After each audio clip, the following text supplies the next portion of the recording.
Hello everyone and welcome to a book review. This one is for Tress of the Emerald Sea by Brandon Sanderson. So there's two types of series that this is attached to. One is that this is a part of the Cosmere world and it's number 28 out of 30 according to Goodreads. This falls under the Secret Project is what it is called, series, and this is number 1 out of 4. And that's primarily what I'm going with, is that this is the first set of a secret project. It's classified as a young adult and then also as an adult. I think mostly just because of the age of the main character, which is Tress. She starts out at like 18, 17, something like that. And then obviously time goes on, and so now she's like considered like the new adult age. So yes, and this is a fantasy, it has a romance, and it is an adventure. So what is this about? Well, Tress lives on this little island that's like a rock. There's a lot of salt. You learn that salt is very important. This island is surrounded by a sea of spores, so it's not actual like water, it's these spores, and when they touch water, depending on the spores, they sprout into vines. They sprout into vines with thorns. There's this black one that you can manipulate to like eavesdrop, the spy's dream, you know. So there's several different spores. And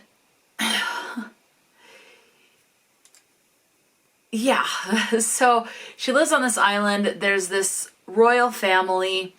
She goes and she's friends with the son, and there's Charlie is his name. He is being taken overseas. No one can really leave the island unless you have special permission from the royal family or from His Majesty the King. But the royal family can't. Obviously, there's exceptions and advantages to being a member of the royal family. So the royal family goes to try and get a husband for this prince, Charlie, and he doesn't want to be forced into a political marriage, and he vows to Tress he's going to send her these cups to prove that he's not getting married. He sends her cups. She collects these cups. She finds these cups fascinating. And then one day the cups stop showing up. The king returns. His son was taken hostage, so he says, and so he brought back, what was this, like nephew or something. He adopted this one guy, and the guy is in this arranged marriage, and so he's the new prince. So the king's like, his son was taken hostage by the sorceress. So Tress decides she's going to do what she can to save Charlie, because she loves him, and he has already confessed his love to her. And that's all within the first little bit. So Tress, with the help of some loved ones, she ends up on this ship. It gets attacked by pirates, and Tress ends up on the pirate ship. So she goes from one ship to another. There is this rat that she saves from the first ship who can talk, and this rat just kind of stays around with her. And again, it's a talking rat. So she's on this pirate ship. She's scrubbing the deck. And you get to know more of the other characters. And I don't want to reveal too much because a lot of the stuff with the characters is fun to figure out. There is one character who is deaf that is on this pirate ship. And there is no sign language, but he has like this magical board that he can tap, and what he's thinking will show up on this board. And then when people talk, because he can't hear them, when people talk, it will show up on the board so that he can read it. So that is his way of communication. These pirates are what's called, there's a couple different pirates. There's one that just loot ships, and there's one that actually kill people, and they're called dead runners, I believe is what it was. And this ship that Tress is on, Tress? Did I say Tess earlier? It's Tress with an R. Anyway, they are these dead runners. So they've actually killed people And there is a purpose, and so that's all I'm going to say about that. It's because it's kind of weird. With fantasy, there's a lot of intricacies and weaving in and out. And things come together in the end, but it can get a little confusing. But part of the fun of a book like this is finding those threads and following them until you're like, oh, this was a short thing and was like a red herring, so to speak. So anyway, continuing on, Tress is there. She's still on the hunt to save this man that she loves, which is Charlie. And you think of kind of like a coming of age story, except she's kind of forced to come of age because she's on this pirate ship and has to evolve and learn to stand up for herself and negotiate and all of this other stuff. So she's learning a bunch of skills on this pirate ship as far as being more assertive than she would have had she stayed and just let things unfold the way the king wanted them to unfold, basically. If she would have just accepted that she was never going to see this love of her life again and stayed on her rock. So has learned through life to become more assertive and be able to speak her mind and to have more critical thinking skills and things like that. So you are watching her come into herself. So again, you have deaf representation. As far as racial representation, I mean, I think there was like maybe 1 or 2 lines where it says someone had darker skin, but that is it. Could be a tan, maybe they're black, who knows? It doesn't specifically say. So I think the racial representation in this is up to your imagination.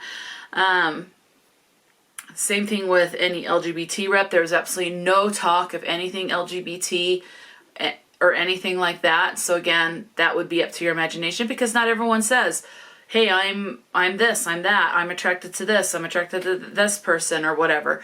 Because it's really no one's business except yours and who you're entering into a relationship with, you know. So not everyone is so out there with who they're attracted to. So again, that would have to be up to your imagination. It does not say anything about that. So that's pretty much all I can say. This is told, I believe it's called second person, where in this one you're listening to a narrator who is telling you the story of Tress. And every now and then the narrator will say, I did this, or I thought this, keep this in mind, yes, I did this. And you may be thinking this. So it's the I, which you would think is first person, and he and her, which is like third person. But what makes it the second person is the insert of pulling you in as a reader, saying, you might think of the sea as this, but you would be wrong. So on occasion, you have that type of terminology. So second person, I don't read a lot of books with second person. Usually they're either first or third. So it's very different to read a book with second person. Now, before I get into the words, let me tell you, I've only underlined 3 things. There are a couple of other things that I liked. One of them that I liked was, even small actions have consequences. And while we can often choose our actions, we rarely get to choose our consequences. And then I'll read this one. There's 2 lines on this page. If bravery is the wind that makes us soar like kites, fear is a string that keeps us from going too far. We need it. And when one abandons certain fears and assumptions, an entire world opens up. So that's all I'm going to read for that. I mean, there are several other things that I could have underlined, but they didn't hit me quite like those ones did, if that makes sense. So yeah, that's pretty much what this is. And there's a lot of talk about her hair, which I found kind of in a way to the point that I was like, what's the point of talking about how unruly her hair is? It only really needed to be mentioned the one time, but it kind of keeps coming up, the girl with unruly hair or something. But anyway, I didn't see the point of that. So as far as the words, you have damningly, which comes up 1 time. The word suicide comes up twice, but it does not depict suicide or talk about it. It's just like, this is going to be a suicide mission. If we go and do that, it's that type of talk. So, but the word does come up. I know that can be bothering to some people. The word badass comes up once, damn 9 times, hell twice, bloody once, and in this case, bloody is using the terms that you hear a lot in Europe, where it's more like the F-bomb type of a situation. The word God comes up once, and I don't recall if it was religiously or not, but in a 365-page book, I'm not surprised. I can't remember if it was done religiously or not. And then the word nipple comes up once. I was kind of surprised at that. So, I mean, that's it. So that's really all I can say without getting into spoiler territory. This is the third thing I've read from Brandon Sanderson. I read Elantris, really enjoyed that. I read the prequel to the Mistborn series. I enjoyed that. And this one I read, and this was fine. It was a good read, but at the same time, this is one that I could put down and not think about it. So it was written well, but the story didn't pull me in like Elantris did. And I don't know if it's just because maybe it's more whimsical. I don't know. It's not a whimsy. It's not magical realism. This is a fantasy. But I don't know. It just wasn't at the level of like Elantris, which was my personal preference. So yeah. Anyway, let me know. Have you read Tress of the Emerald Sea? Have you read any of the other books that Brandon Sanderson has written? What are your thoughts? Is Brandon Sanderson maybe not the author for you? If you have read this, let me know. Are you intrigued by this? Yeah, let me know that as well. Talk to me in the comment section below. And until next time, stay true to yourself and enjoy a good book. And I'll talk to you later.